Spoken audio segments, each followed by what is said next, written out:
La chronique philosophique de Christophe Dicaro. Et l'homme descend du singe. C'est une vexation biologique. Freud nous dit dans une difficulté de la psychanalyse que l'homme a subi 3 vexations. La première qui est d'ordre cosmologique, que par exemple la Terre n'est pas au centre de l'univers ou que le Soleil ne tourne pas autour de la Terre, mais c'est l'inverse. La deuxième, naturelle, avec la révolution darwinienne. Et la troisième vexation pour Freud, c'est celle de savoir ou de se dire que le moi n'est pas maître dans sa propre maison.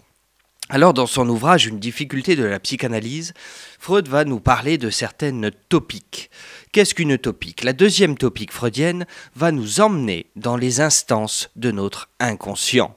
Comme si en nous, mes chers amis, il y avait une chose qui travaillait sans même que nous en ayons conscience. Et cette chose qui travaille se manifeste par des éléments différents, ce qu'on va appeler d'abord les actes manqués, les lapsus révélateurs, dire un mot plutôt qu'un autre, ou encore le rêve, ou encore la névrose, la psychose. Ces choses qui finalement viennent nous retenir de nous affirmer, par exemple, de manière simple et sans détour dans une vie.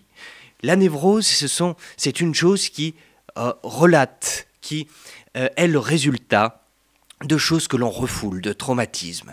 Et donc ces 3 instances, dans la deuxième topique freudienne, que l'on va trouver dans une difficulté de la psychanalyse, sont le ça, le moi, le surmoi. Qu'est-ce qu'elles sont ?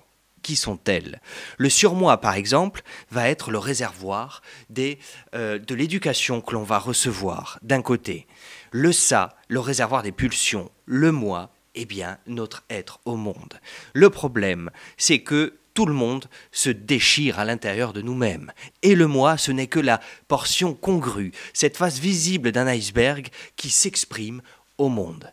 Alors, le ça, cette pulsion qui pousse en moi va me pousser à faire des choses qui ne sont pas peut-être morales, qui ne sont pas intégrées par la norme, et pourtant ça pousse et c'est en moi. Le surmoi, c'est cette petite voix qui est en vous, qui vous dit c'est mal ce que tu fais, ou c'est bien, ou tu devrais faire ci, ou tu devrais faire ça.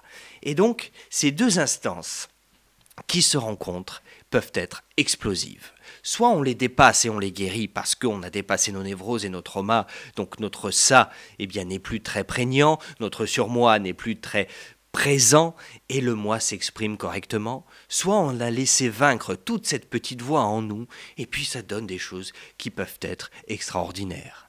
Alors, on a 2 tendances. Soit nous sublimons, notre moi crée et prend l'énergie de ces tensions pour donner du sens, soit nous nous auto-offusquons, nous nous auto-mutilons, etc., etc. Pour être bien, guérissons-nous et parlons. La chronique philosophique de Christophe Dicaro.